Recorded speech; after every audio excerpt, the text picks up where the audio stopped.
एक चीज आपको लगती है एक्स्ट्रा कॉस्ट, जो है इंश्योरेंस की कॉस्ट। पेट्रोल पूरा खाली करना पड़ेगा।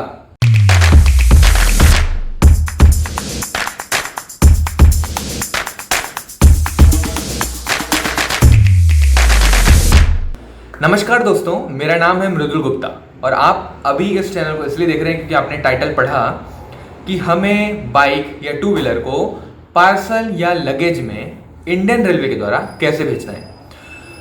तो भाई सिंपल सा फंडा है कि आप इंडियन रेलवे में भेजते क्यों है। पहली बात तो ये है कि एक तो कॉस्ट इफेक्टिव होता है, दूसरा थोड़ा जल्दी आ जाता है और बाकी कोई मेन इशू नहीं होता है। एक तो पहली बात तो मेन हमारा मुद्दा होता है कि पैसे कैसे बचाएं।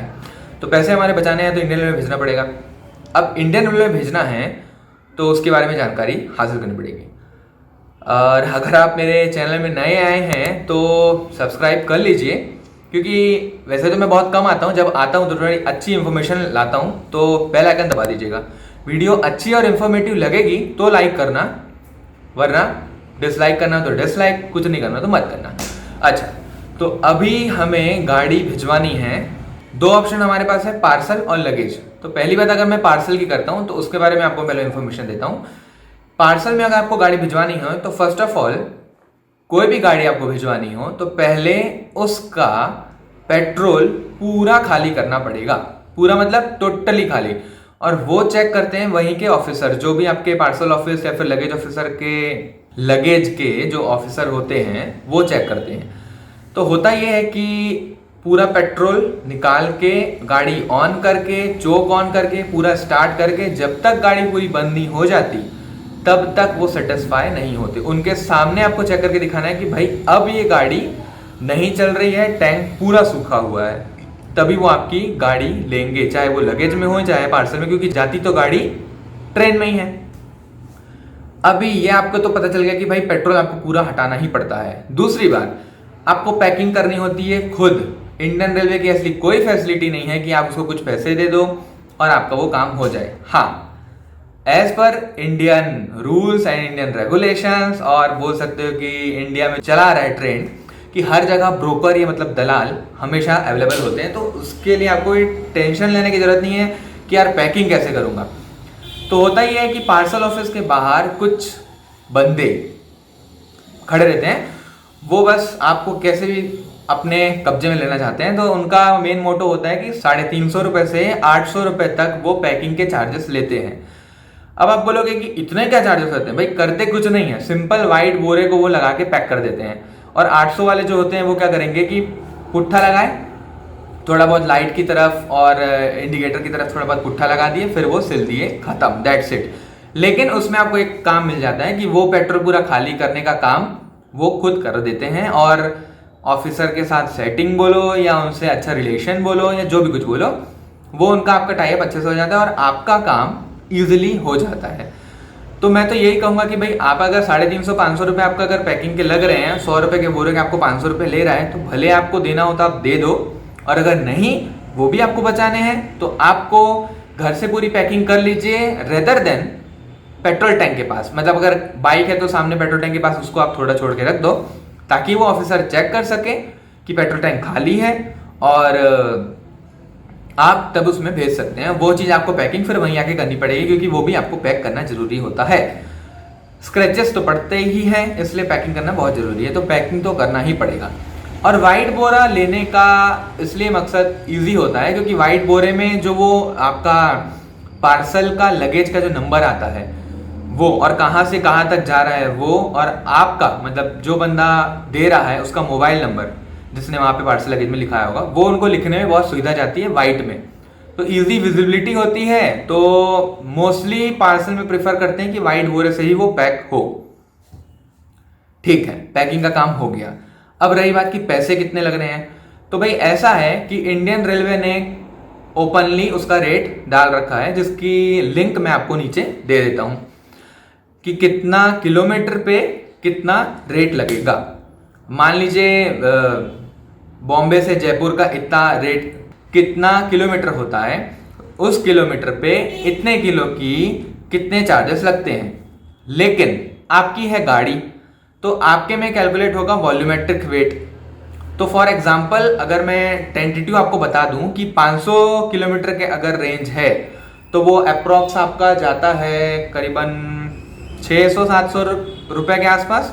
मतलब ओवरऑल आप एक मान के चल लो कि हाँ 1-1.5 रुपए पर किलोमीटर के हिसाब से आपका काम हो जाता है। लेकिन एक चीज आपको लगती है एक्स्ट्रा कॉस्ट, जो है इंश्योरेंस की कॉस्ट।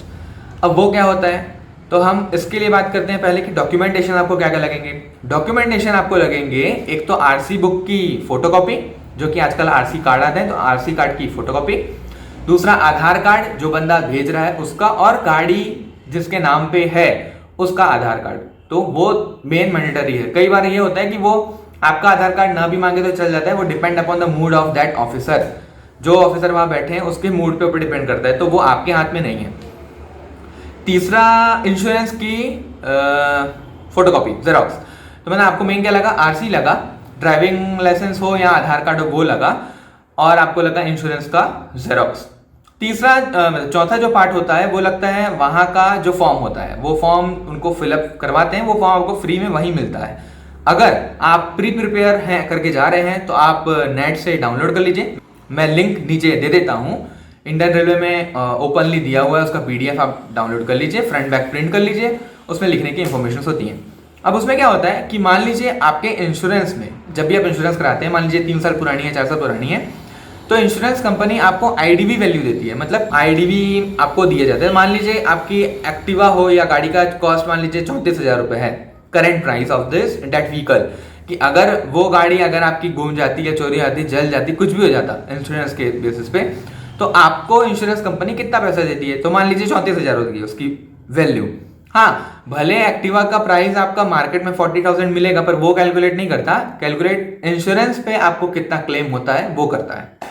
तो उसका 1% मतलब 34,000 रुपए का 1% मतलब 340 रुपए आपको गवर्नमेंट को पे करने होते हैं।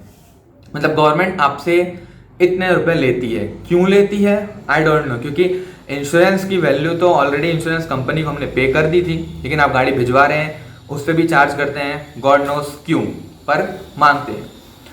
तो ये आपका खर्चा आ गया। तो ओवरऑल अगर हम देखें तो करीबन 900 के आसपास हो गया। ये हो गया अप्रोक्स कॉस्ट। अब वो एक्स्ट्रा ऐड करते हैं हमाली चार्ज, मतलब यहां आपने जहां पे दिया गाड़ी वहां से ट्रेन में डलवाने का, ट्रेन से उतार के वापस जहां पार्सल ऑफिस में लेंगे वहां तक लाने का 25 रुपए, मतलब 50 रुपए, और 20-30 रुपए एक्स्ट्रा पता नहीं किस चीज के जोड़ते हैं आई डोंट नो, लेकिन 100 रुपए मोटा मोटी आप मान लो कि आपकी गाड़ी 500 किलोमीटर के रेंज में 1000 रुपए में इजिली पहुंच जाती है, प्लस पैकिंग चार्ज। मतलब आपको 1500 रुपीज मिनिमम मान के चलो, क्योंकि 500 रुपए तो मिनिमम लेगा ही आपका पैकिंग चार्जेस, तो आपको 1500 रुपए में आपकी गाड़ी पहुंच जाती है। अब रही बात कि हमें चाबी का कैसा अरेंजमेंट करना है, तो वही लीगली इलीगली जो बोलते हैं कि आपको अगर आप इसी पार्सल में भेज रहे हैं तो किसी एक कोने में चाबी को फंसाओ, टेप वगैरह लगा दो, बांध जो करना है कर लो, और फिर जो बंदा आपकी गाड़ी लेने वाला है या आप खुद लेने वाले हो तो वो आप वहां से फिर निकाल लेना, क्योंकि वो चाबी की इंफॉर्मेशन वो नहीं पूछते हैं। उनको तो बस गाड़ी में पेट्रोल नहीं होना चाहिए, गाड़ी के इंश्योरेंस के पेपर होने चाहिए, आरसी बुक के पेपर, आधार कार्ड का पेपर। अब कई बार लोगों ने सवाल किया कि भाई मेरी गाड़ी मेरे नाम पे तो नहीं है, ना ही मेरे फादर या फ्रेंड के नाम पे है, मेरी गाड़ी जो है एक कंपनी के नाम पे रजिस्टर्ड है, तो क्या लगेगा।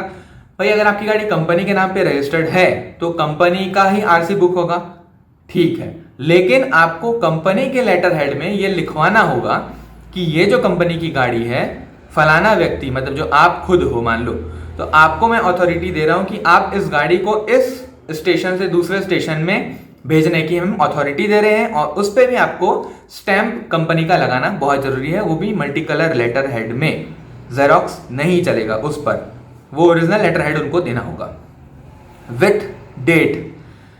तो ये आपको बहुत जरूरी है। साथ में कभी कभार वो क्या मांग लेते हैं, आपका जीएसटी नंबर, कभी कभार, कई बार नहीं मांगते, तो वो आप अगर है तो बहुत बढ़िया, उसकी आप जेरोक्स साथ में लेके जाइएगा, कभी कभार नहीं मांगते। हाँ, एक चीज और आप ध्यान दीजिएगा कि कई बार क्या होता है, हमने गाड़ी खरीदी थी, मान लीजिए मैंने मान लीजिए अशोकनगर हो गया, अशोकनगर में मान लो मैंने गाड़ी रजिस्टर्ड कराई थी, तो मैंने क्या किया, आरसी बुक का एड्रेस चेंज नहीं किया। अभी एट प्रेजेंट मेरी कंपनी का एड्रेस है मान लीजिए तिलक नगर, या मान लीजिए मेरा कोई एरिया है गांधीनगर, तो होता क्या है, हम क्या करते हैं कि कंपनी का एड्रेस तो वो दिया हुआ है और आरसी बुक में एड्रेस दूसरा दिया हुआ है, तो वो मिसमैच हो जाता है। तो कई बार ये बहुत प्रॉब्लम क्रिएट कर देते हैं कि भाई तुम्हारी गाड़ी का रजिस्ट्रेशन तो वहाँ है और तुम कंपनी का दूसरा दिखा रहे हो तो नहीं चलेगा, ऐसा वैसा होता है। तो वो चीज़ आपको बहुत ध्यान में रखनी है कि कुछ नहीं है, एक लेटर हेड बनाना है, आपकी कंपनी का जो पुराना लेटर हेड है उसी पे ही आप, उसी एड्रेस पे आप उसमें लगा दो, साइन करा दो, सील लगा दो, हो जाएगा, आपका काम इजीली निपट जाएगा। ये हो गई बात हमारी पार्सल में भेजने की, जिसमें कॉस्टिंग आई है, एक मिनट, मैंने आपको कुछ थोड़ा बहुत गलत बता दिया।